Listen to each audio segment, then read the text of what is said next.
कुलदीप कुमार जी, आपके पास आते हुए, मानहानि के मामले में तो अरविंद केजरीवाल के ऊपर भी आरोप लगे, उनको कोर्ट जाना पड़ा। नितिन गडकरी के मामले में माफी मांगी, कपिल सिब्बल के मामले में माफी मांगी और अकाली दल के विक्रम मजीठिया के मामले में माफी मांगी। तो यहां पर भी राहुल गांधी माफी मांग लेते तो शायद यह स्थिति नहीं बनती। अब विपक्षी दलों को मौका मिल गया है कि घेर कर बीजेपी पर हमला करो। 24 का चुनाव सामने है। इस वजह से देखिए, मुझे लगता है कि इस लोकतंत्र में, इस कॉन्स्टिट्यूशन में आज की डेट में राहुल गांधी जी की सदस्य जाना एक दुर्भाग्यपूर्ण है। और मुझे लगता है कि आज भारतीय जनता पार्टी पूरी तरह से विपक्ष का गला दबाने पर, उसको मिटाने पर तुली हुई है। वो चाहते हैं कि जिसे कहते हैं ना, वन नेशन वन कार्ड, वो चाहते हैं वन नेशन वन पार्टी, एक ही पार्टी रहे इस देश के अंदर, कि बस उसी पार्टी का एक छत्र राज हो, वही पार्टी रहे। और वो चाहते हैं कि विपक्ष की आवाज को दबाया जाए। आज मोदी जी के खिलाफ उठने वाली हर आवाज को दबा दिया जाए, चाहे उसके लिए ईडी को लाना पड़े, चाहे सीबीआई को लाना पड़े, चाहे उसके लिए किसी सदस्यता रद्द करना पड़े।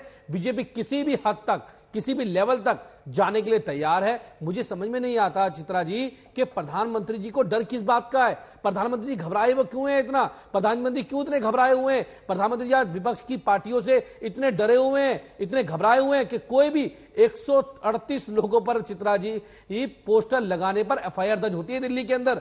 6 लोगों को जेल भेज दिया जाता है। एक चुनी हुई सरकार को बजट पेश करने नहीं दिया जाता है। हर जगह, हर राज्य में लेफ्टिनेंट गवर्नर को लगाया हुआ है। आपने ये नहीं बता दिया कि 136 लोग पूरे आम आदमी पार्टी से जुड़े हुए थे। देखिए, वो मोदी वाले पोस्टर पर सिर्फ 36 लोगों के खिलाफ मामला दर्ज हुआ है। पूरी जानकारी दिया कीजिए ना।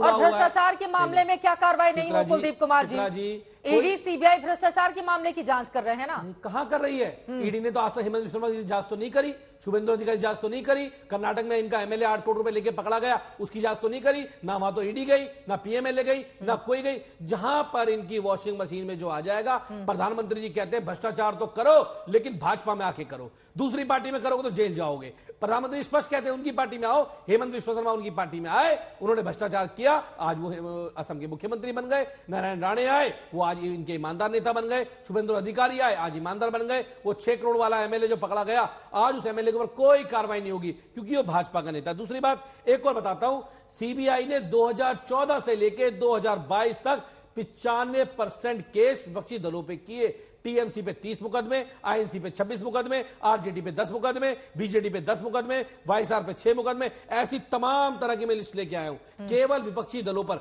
तो ये दिखाता है कि आज प्रधानमंत्री जी डरे हुए हैं, घबराए हुए हैं। मृत्युंजय तिवारी जी, मैं फौरन आपके पास आऊंगी। तेजस्वी यादव से आज सीबीआई ने पूछताछ की है। मीसा भारती को भी ईडी के सामने पेश होना पड़ा है। वहां से भी भौहें लगातार तरेडी जारी है बीजेपी को लेकर। लेकिन अजय आलोक जी, कुलदीप जी ने जो सवाल उठाया उस पर जवाब दीजिए।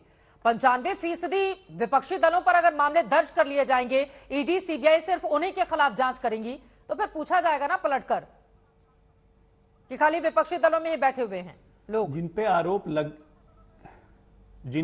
एक मिनट, 10 साल यूपीए के शासन रहा, सीबीआई ईडी की जांच किस पे चली? यूपीए के लोगों पे ही चली। सवाल तो ये उठता है ना कि जिस पे आरोप लगेंगे उसी की जांच तो करेगी एजेंसी। ये फोन कट गया, इसको फिर से कर दीजिए। आप अपनी बात मेरा ये कहना है कि आज जो राहुल गांधी की बात कर रहे हैं, अभय दुबे जी इतना लंबा चौड़ा भाषण दे गए, न्यायपालिका पे भी सवाल उठा दिए, जजेस पे सवाल उठा दिया कि जज का तबादला कर दिया गया, ये कर दिया गया, वो कर दिया गया। भाई राहुल गांधी को सजा किस मामले में मिली? क्योंकि उन्होंने मोदी समाज के लिए अपशब्द का प्रयोग किया कि सारे मोदी चोर क्यों होते हैं, सारे चोर मोदी ही क्यों होते हैं, तो इसलिए उनको यह सजा मिली।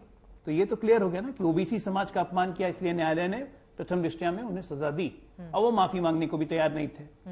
अब आज की तारीख में आप ये सोची समझी स्ट्रैटेजी के तहत कर रहे हैं, तो ठीक है कि भाई मैं माफी नहीं मांगूंगा और मेरी सदस्यता जाएगी, उसके बाद हम स्टे ले लेंगे, लेकिन हम देश भर में घूमेंगे सहानुभूति लेने के लिए, तो वो अलग बात हो गई। हाँ, अब दूसरी बात जी, बोलिए बोलिए, आपकी आवाज आ रही है। हाँ आलोक जी बोलिए, आपकी आवाज आ रही है।